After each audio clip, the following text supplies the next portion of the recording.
if the setups are right. But the fact of the matter is there's a Wukong to disrupt the Gnar. There's a Sylas who's a better version of Gnar, a more guaranteed version of Gnar, who will preemptively have...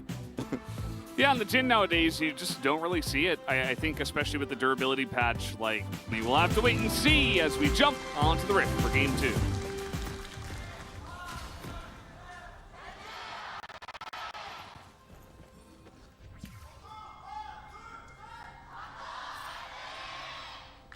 I mean, you know, if you're stealing a Jhin ultimate late in a fight to clean up, you probably won the fight already, but yeah. Well, it's not ideal, but I think, yeah, the 4 other ones are very strong here. 3 of them in particular are pretty massive. The Sylas pick into Ahri was something we were kind of predicting might become somewhat of a counter pick because of Ahri's ult being so good for him. Yeah. But it never came to pass, actually. In reality, it was never something that actually occurred. You see, there was a big fight over the river ward. They really want to make sure that Peanut is at least seen as he engages, or invades rather, into the jungle. But there is no invade this time around, doesn't look like. Well, this time is... What I was going to mention about Sylas, too, is Chovy's played it a lot, especially in his Honda Life esports days. Normally picking up a Dark Seal early and trying to snowball games. We saw it as a Gnar counter, we saw it as a Twisted Fate counter from him, and he's very well versed on the champion. In fact, at times, people were saying, you know, when Honda Life was struggling, but he was doing well, it was one of his best champions and most successful champions, picked up a lot of POGs on it. So, even though it's his first time this season, and Sylas is slowly getting more popular in our region, as was mentioned in the POG interview earlier, like seen in the LPL a lot, not so much in Korea, it's getting more popular. Often banned when you are trying to pick the Gnar in the second phase. This time left open, and Chovy's happy to pick it up. The other part of this Jhin is that you could say, oh, actually going to be spotted there by the Hawkshot. You could say that, like, oh, it should do well in this lane, as I'm going to have to hold that thought. Ignite comes in. Keen is dead. Absolutely. And flashless now. Yeah. We might see a little repeat gank come out from Peanut. We've seen this matchup between the Gnar and the Sejuani go so many different ways, but usually if the Sejuani snowballs it, it's either Nuggery or or it's heavy ganking early on. Yeah. And usually with the Viego Wukong, because those are the junglers that we have, and Peanut, again with an early pass up here, is happy to trade flashes to guarantee that Doran is going to have so much extra power and freedom in this lane. Yeah, and guess what? If you have Ashe, support or otherwise, you get to see where the enemy jungler is. So they're like, oh, LM's going bot side. We know 100% that he's going bot side. There's no counter gank possibility in the top side. Free gank, basically, if Keen's not in the right position, if he's not respectful and doesn't have vision. And if Keen is too respectful, then lane control still goes to Doran, and you're still losing. So the intelligence with which Peanut has jungled this season, and honestly at the end of spring as well, where he was looking really, really good there, it was just on another level.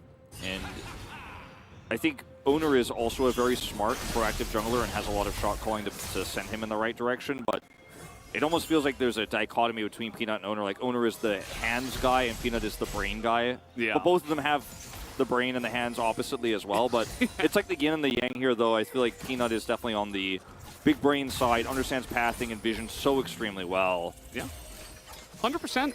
I think that's a great point. I think also with the amount of vision that he gets, it allows him to do stuff like this. And sometimes he doesn't need vision. He's like, no, I'm just going to invade because that's what I do.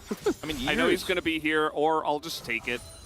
Years of playing the game at the highest level on some of the best teams in the world will get you that experience, right? And one day when Peanut retires, like, he will probably, like Score, become a fantastic coach. And Score is his coach now.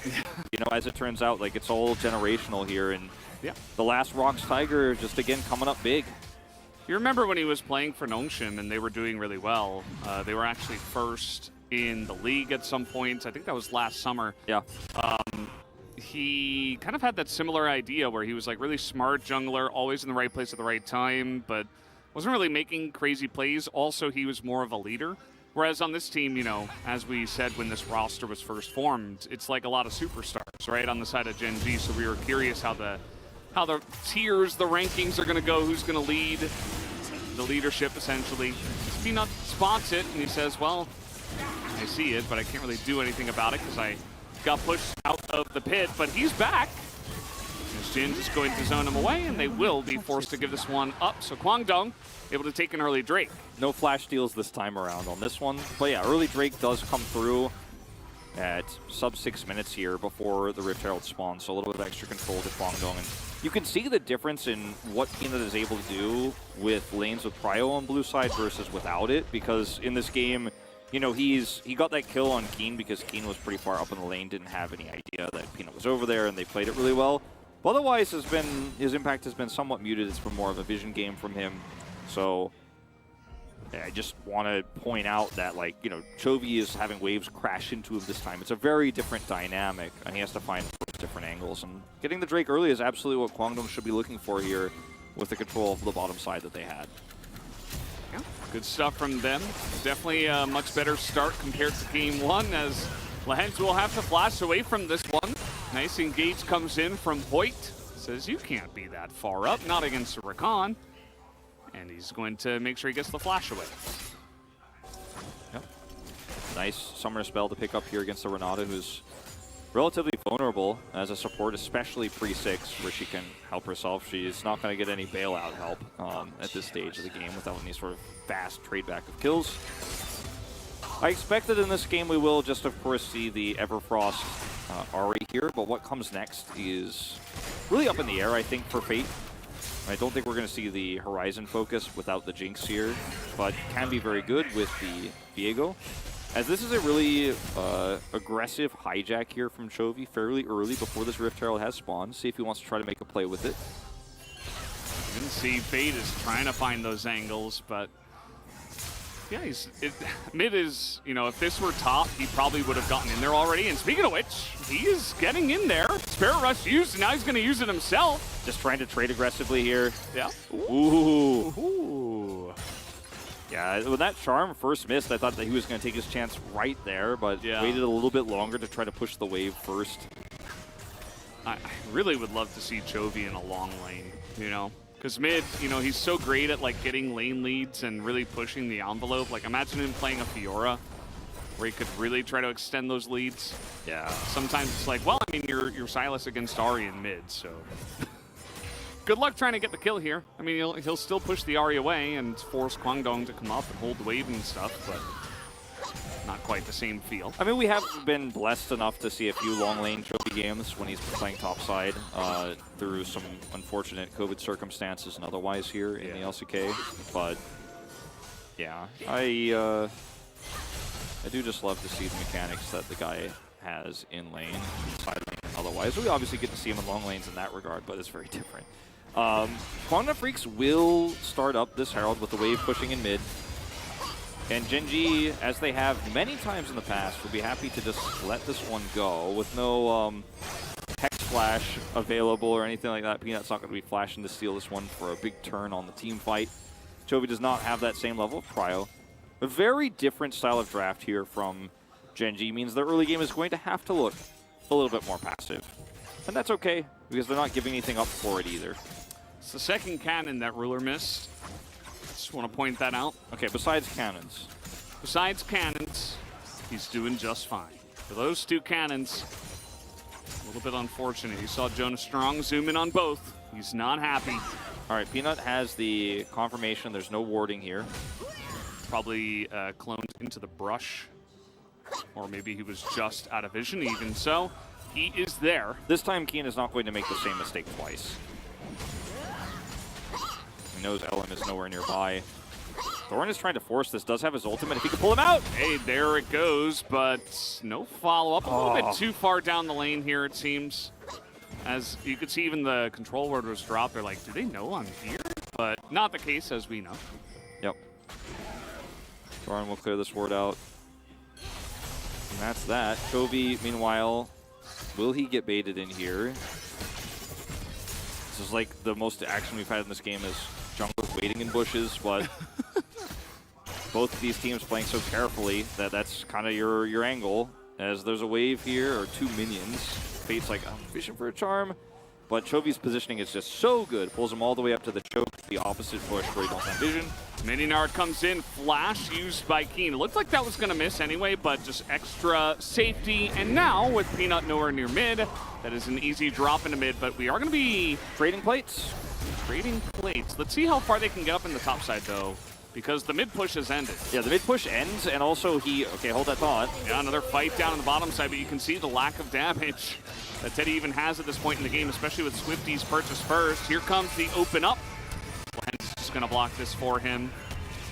Just make sure 100%. Even misses the last shot. That's unfortunate. Yeah, at times.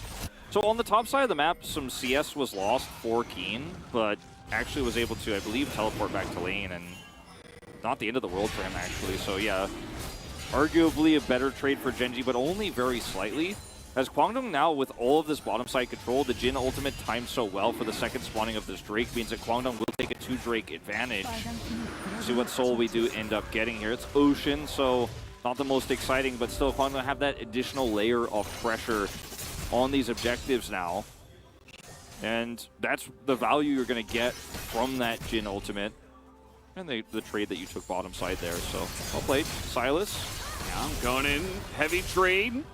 Don't know if he can actually push any further, but Peanut was there. And that was really the potential follow-up, but of course Spirit Rush and Flash held by Fate.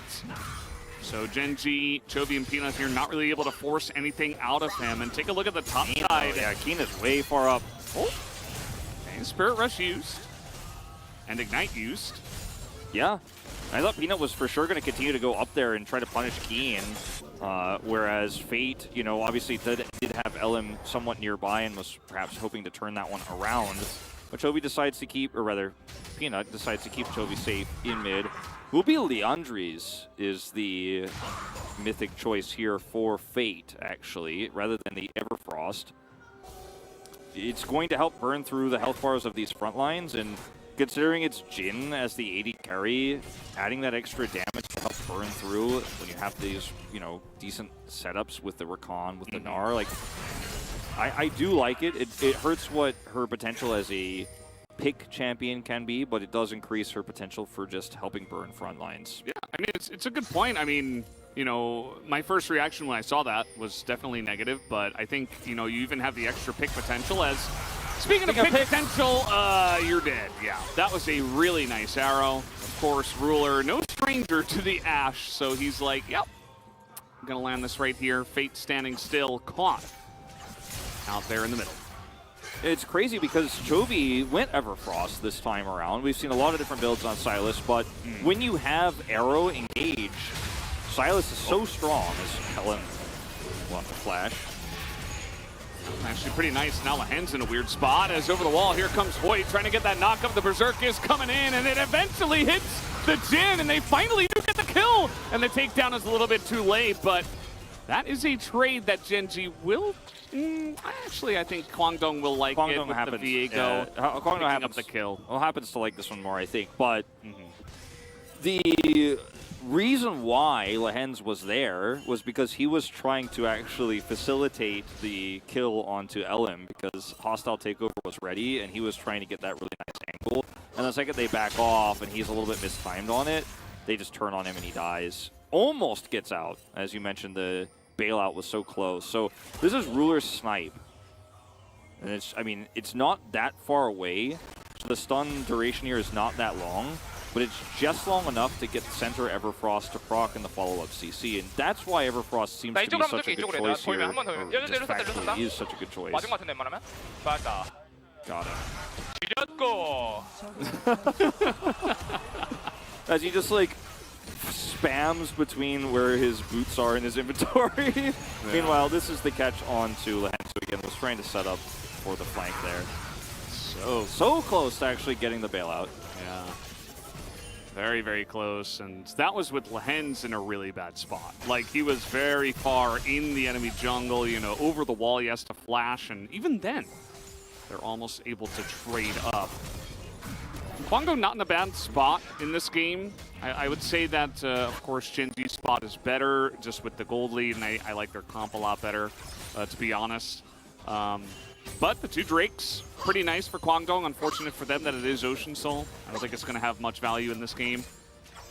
Yeah, and I think a lot of what will happen in this game around further objectives, right? The one that's spawning in 1 minute time, and then the later on Barons and whatnot, and potentially even, you know, the second Herald here is a... Well, the second Herald is taken, of course, already. I was looking at the clock there. The Baron that spawns in 4 minutes are, of course, the next Drake.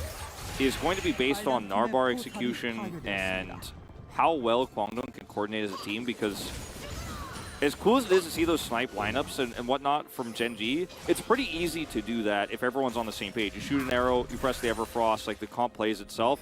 Whereas for Kwangdong, you've got to have Hoyt on an angle. He can't be spotted. He has to set up a nice engage. Then Fate comes through, chains it together. Keen's Narbar has to be at the right time. He has to find a nice angle into the wall.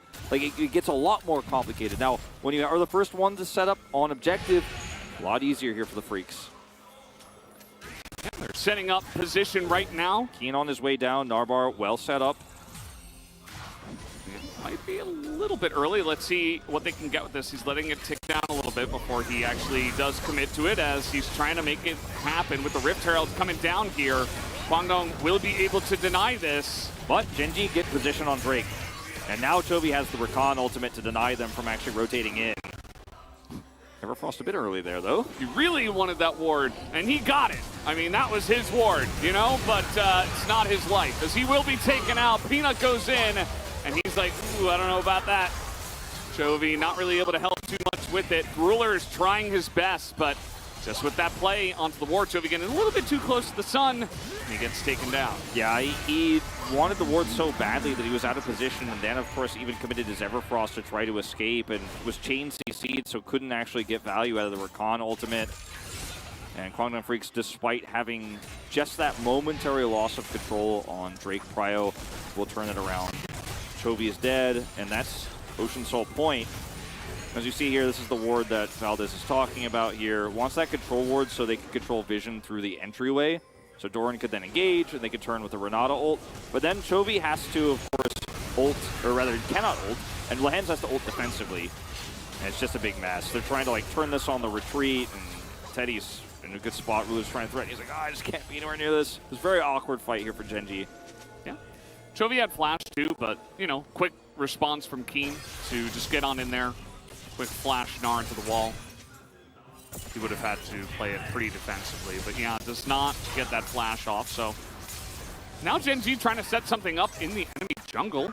No real objectives at this point in time. No Baron just yet. Still relatively early in the game, just 18 minutes. Very different from game one, which was already kind of over by 15.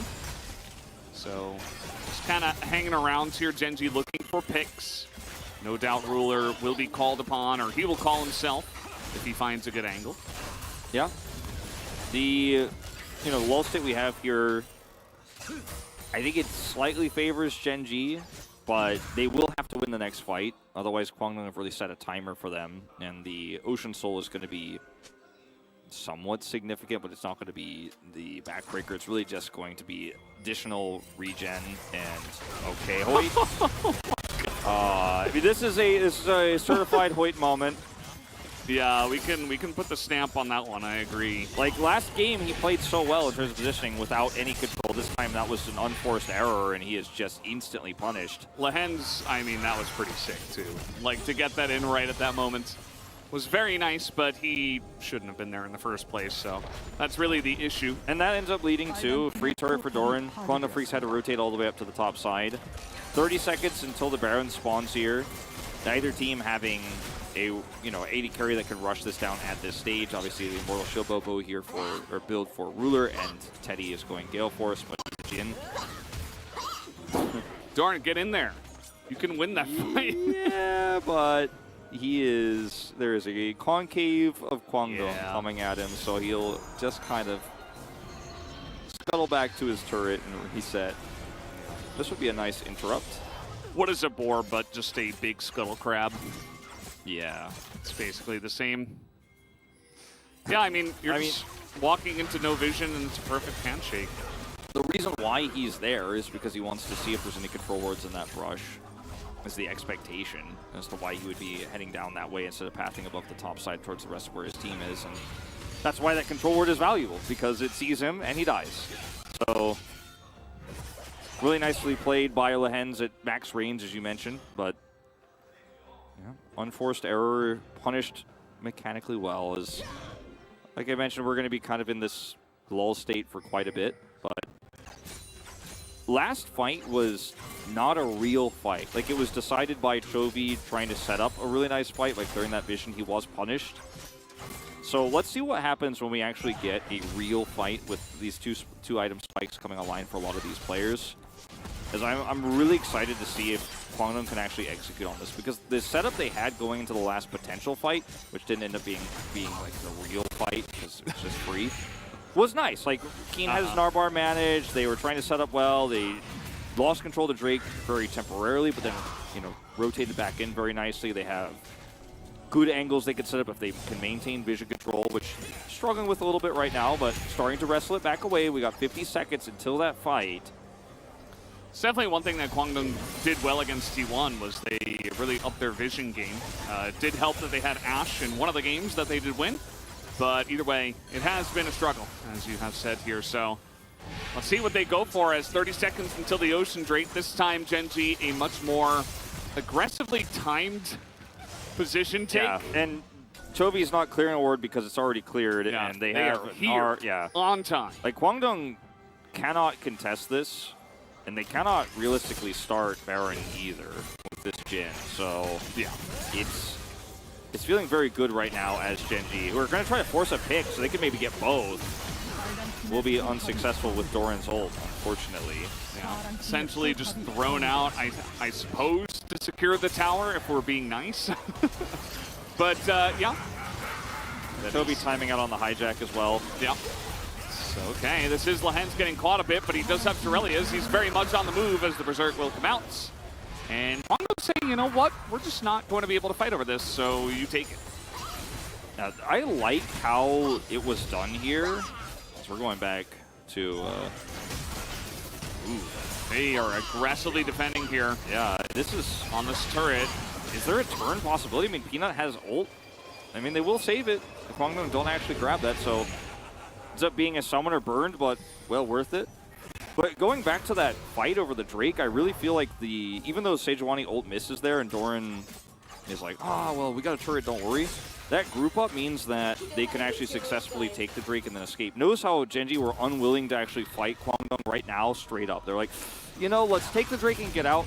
We can use this turret pressure in the Sejuani ult to push them back and then just clear it barely in time, and then we're out of here. And that's basically exactly what they did. Now the Runans is done for Ruler, which is the big spike he's been waiting for. I like this approach because they have the feeling that in later fights they're going to have the better setup and they're going to, you know, just be able to win them outright with Ashe's damage versus Jhin, who is more utility in this case. So I like that throw because if you get a kill plus turret, maybe you get a Baron and the Dragon, you win it swimmingly. And there was no real lose here because they were able to retreat really nicely.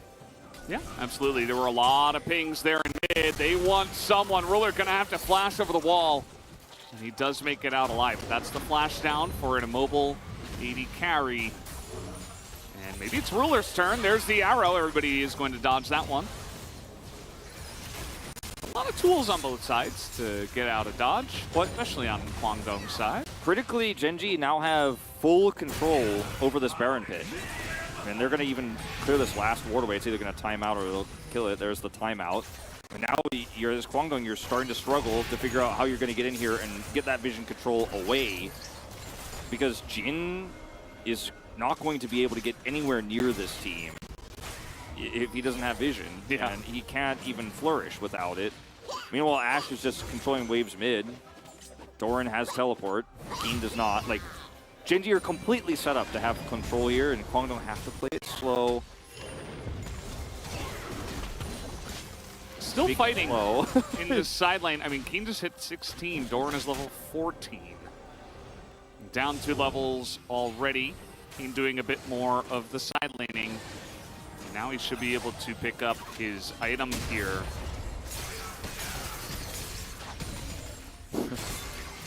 And yeah, that's about it. Yeah, we're just watching minions die. Because, like, Kwangdong can't get any real, like, they can't really get deeper vision than what they have right now. There's one ward, it looks like that was a straggler on the left side of the Baron pit, so that's actually extremely valuable for them, that GenG were not able to clear that one up. So at least they have peace of mind that the Baron is not being taken right now.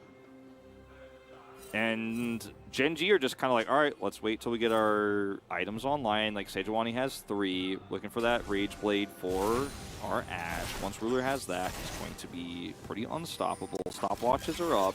Yep. In the Baron fight, GenG wants to delay it until as much as possible, win it in a wipe, and then end the game, basically. And if they could just keep denying these souls on time, basically on cooldown as they spawn, that's the name of the game here. And why make an aggressive play into Kwangdong's comp that can pick you up on you?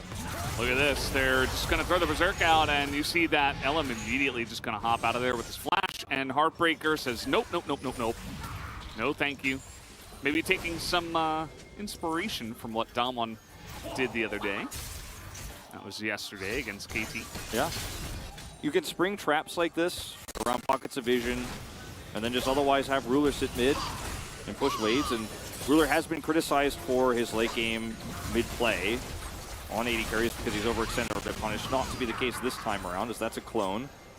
Kwangdong have prio here, but it's 45 seconds before the Drake. So Chovy's got a flank angle here. This is unfortunately not a great timer. Watch Keen's Gnar bar. He really needs to let that one tick back down. Oh, Chovy has just enough. Look at that, 1100 for his death cap. Oh, wow. Look at this.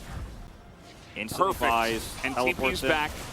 The timing is insane. It's almost too early, but he's ahead of the curve here. And Kwangdong are just going to try to push mid turret. I like this, but if you get caught here, if you get trapped, this might just be the end of the game. He's trying to build up that Mega Gnar. You see he has a very aggressive angle. Doran's still in mid, trying to clear that out. Gnar is stolen. Here comes the TP to make this a 5-on-5. They have all the tools. GenG do. Gnar, Death Cap. Hey, they're engaging onto what is about to be Mega Gnar. They're trying to play around the Gnar. King doesn't have the angle, and Ruler is frontlining, slowing him up, not allowing him to engage. Really nice charm there from Fate to deny Chovy on the backside angle, but I think Kwangdong are still going to have to give this up potentially. He's going to try to teleport back, but they might just not have enough time. He's going to teleport. Okay. GenG will respect it, but now there's no Mega Gnar. As the arrow comes out onto the jungler, and they say, nope, here comes the Rakan, but a little bit too little. So a massive Gnar into the wall. Chovy gets it down.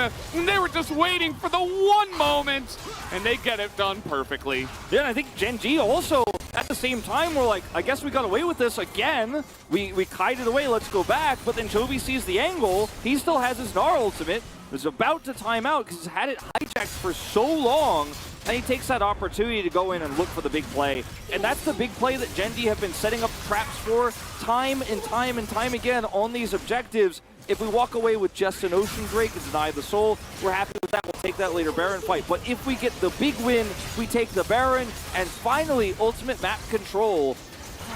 And this is a huge win for GenG. As we watch this one more time, notice how ready everybody is to retreat. They're holding this Drake. The teleport comes through, but when the stun is there, Doran's frontlining, Hoyt goes in, and Chovy flash 4-man into the wall. 1 split second of mispositioning, and it's the better Gnar, the Gnar on command that Sylas has, and why he's so commonly picked into Gnar itself. Just here is watch Chovy flash this. And to be honest, up until this point, not much happened in this game. Yeah. And he said, that's all I was looking for. I mean, that's all you had to do, Chovy. Because, as you mentioned, Wolf, not 5 minutes ago, they're just waiting for their one moment to take a big fight, take the Baron, and try to end the game from there. And it does kind of feel like we're going down that storyline right now. And Ashe becomes more and more oppressive later on, but if she gets vision control, I mean, if you get caught, you get slowed, even as Gnar, you're not safe. You're not getting out of here. So Keen will have to respect it. His Gnar bar is up, but you're not trying to turn anything here. I like the angle for Fate. If he could catch Ruler, I mean, Ruler might just kill him almost at this point, but if he could catch Ruler with LM and Teddy having the ult, like maybe there's a way to take this Baron control away. Oh, they're just going to go on to LM here, and now Fate is like, well, who's attacking who? I have to run away. Well, like I said, you get slowed. Dirt Rush, yep, he's just running. Not really able to set anything up. 4 members of Kwangdong here. Quite not able to engage. Nobody able to engage. GenG, meanwhile, taking the top tier 2 bit by bit, chipping away at the structures. We're still waiting for the Jhin value. Yeah, well, I wasn't going to do him any harder because... Yeah, I mean, look, I think that was just... On that angle with LM, Fate, Teddy... Let's shelve it. Teddy has, you know, his ultimate available. If he curtain calls after Fate charms Ruler, Ruler has Cleanse and Flash. But if the angle is good, if they can pull it off, you know, it almost works. But instead, in fact, LM is collapsed on first. Fate then has to peel, almost dies, has Spirit Rush, thankfully for him, and is able to get away. Teddy's still with his ultimate here, dominates and Rapid Fire Cannon. Just unfortunately, no utility when they're behind like this. And GenG have just started to really open up the map. 3,000 gold from this Baron, 7,000 gold to lead. Yeah, I mean, you consider what else he could have picked. Maybe like a Kaisa, but not into the Ashe, right? Or the Thresh Jinx. Yeah, that could have been an answer. You were calling for it. There's the Berserk. They are going in. They pressed all their buttons, and now I think that should be just enough. Everybody just going to get blown up behind the turret. And they are diving straight into the back of the base. As in goes Peanut. Not quite able to take down Teddy and LM. Curtain call. They're just lining up all 5. All 6 even there as Peanut puts out the clone. The curtain call just blocked, they're not dominoes, they're just gonna eat that damage. Oh! Yeah. Well, that's going to be the end of this one, guys. GenG, they found their moments. Took them a while this time, but it was calculated, actually. As down will go the Nexus, that's going to be the end of this game. They get it done in 32 minutes.